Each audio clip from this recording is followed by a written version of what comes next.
Media మిత్రులందరికీ నమస్కారాలు.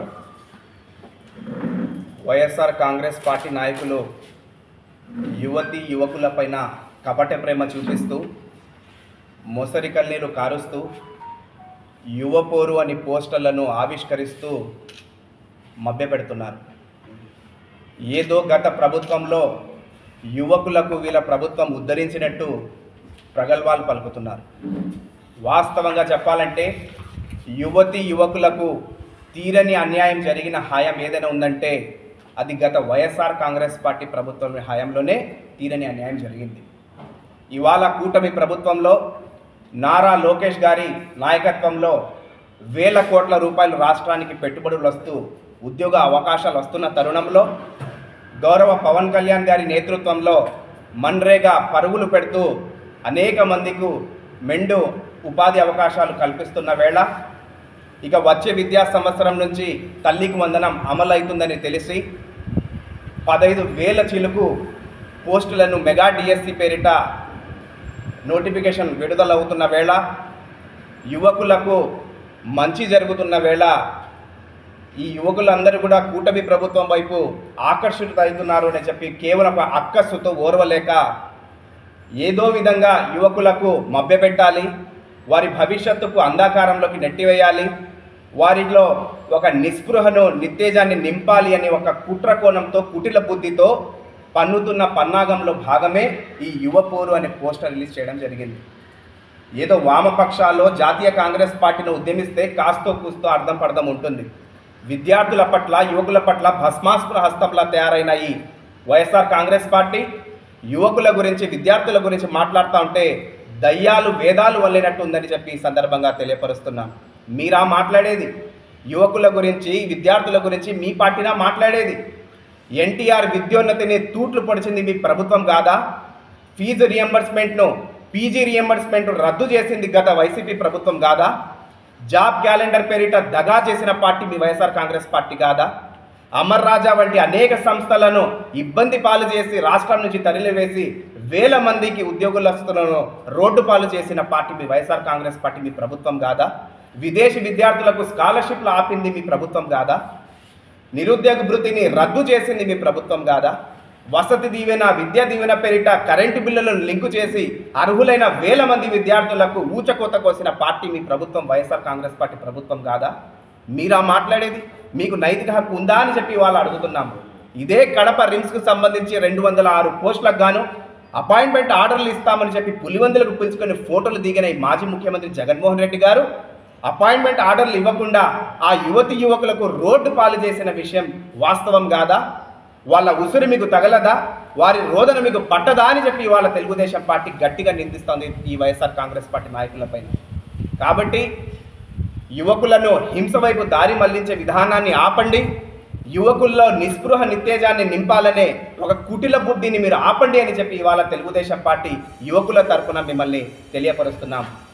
మీ పార్టీకు శాశ్వతంగా రద్దు చేసిన కూడా పాపం పోదని చెప్పి ఈ సందర్భంగా తెలియపరుస్తున్నాను. యువకులకు అన్యాయం చేసిన పార్టీ రాజకీయాల్లో మనుగడ సాగించదు. ఏ విధంగా అయితే యువకులందరూ కూడా ఏకతాటిపైన వచ్చి గత ఎన్నికలు ఓడించారో ఇక మీదట కూడా మిమ్మల్ని భూస్థాపితం చేస్తారని చెప్పి ఈ సందర్భంగా తెలియపరుస్తున్నాను. తెలుగుదేశం పార్టీ యువకులకు ఖచ్చితంగా న్యాయం చేస్తుంది. నోటిఫికేషన్లు త్వరలోనే వస్తాయి. ఏ విధంగా గ్రూప్ 2 మెయిన్ ఎగ్జామ్ సజావుగా సాగిందో ఇక ప్రక్రియ కూడా అలా విధంగానే సాగుతుంది. రాబోయే రోజుల్లో ప్రతి ఒక్కరికి అర్హులైన ప్రతి ఒక్కరికి కూడా ఉద్యోగ అవకాశాలు ఉపాధి అవకాశాలు వస్తాయి. నిరుద్యోగ భృతి కూడా అమల్లోకి వస్తుందని చెప్పి ఈ సందర్భంగా తెలియపరుస్తూ ఏ యువకుడు కూడా ఈ యొక్క కుట్రలో భాగం కాకూడదు, ఈ యొక్క పన్నాగంలో భాగం కాకూడదని చెప్పి ప్రతి ఒక్కరికి విన్నవించుకుంటున్నాం. రేపు జరగబోయే యువపోరు అనే పగటి వేషం ఖచ్చితంగా అబాసు పాలవుతుంది, హాస్యాస్పదంగా మారుతుందని చెప్పి ఈ సందర్భంగా తెలియపరుస్తున్నాను. కడప నగర మేయరు ఆయన ప్రభుత్వ కార్యాలయంలో పార్టీకి సంబంధించిన వారి వైఎస్ఆర్ కాంగ్రెస్ పార్టీకి సంబంధించిన పోస్టర్ను ఆవిష్కరించడం జరిగింది. ఏమైనా అంటే నాకు 30 ఏళ్ల అనుభవం ఉంది, మేయర్గా పనిచేశాను, జిల్లా పరిషత్ చైర్మన్గా చేశాను, నాకు కన్వెన్షన్ అని తెలుసు అని చెప్పుకునే ఈ మహానుభావులు ప్రభుత్వ కార్యాలయంలో పార్టీ కార్యక్రమాన్ని చేయడం సిగ్గుచేటు అని చెప్పి ఈ సందర్భంగా తెలియపరుస్తున్నాను. అదేవిధంగా మనం తెలుగుదేశం పార్టీ చూసుకుంటే మన ఎమ్మెల్యే మాధవిరెడ్డి గారి నేతృత్వంలో జాబు మేళా నిర్వహించి అనేక మందికి ఉద్యోగ ఉపాధి అవకాశాలు కల్పించడం జరిగింది.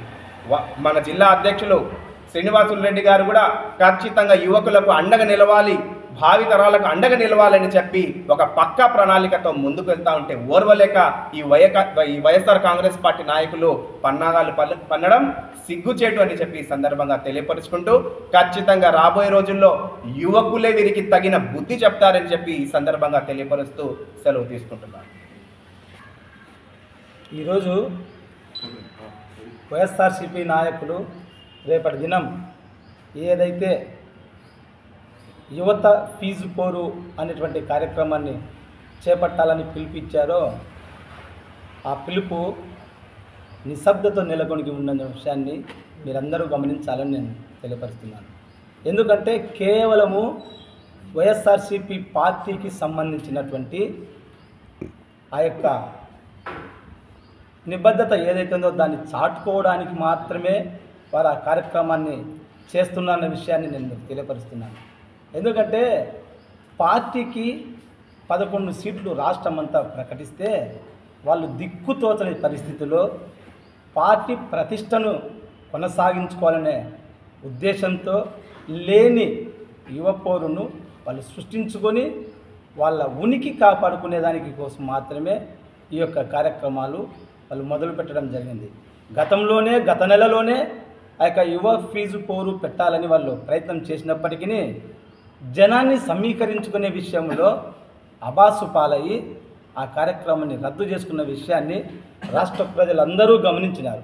కాబట్టి కేవలము అన్ని రంగాలలో వెనుకబాటుతనాన్ని కలిగి అన్ని రంగాలలో ప్రజలను అన్ని విధాలా మోసగించడంతో ప్రజలు తగిన గుణపాఠం చెప్పడంతో దిక్కుతోచని అయోమయ పరిస్థితుల్లో ఏదో ఒక కార్యక్రమం ద్వారా మళ్ళీ ప్రజలకు దగ్గర కావాలనే ఉద్దేశంతో ఆ యొక్క కార్యక్రమాలు చేపట్టాలని నిర్ణయించినారు. కానీ ప్రజలు ఏమాత్రము దీన్ని సస్యమీర అంగీకరించరు.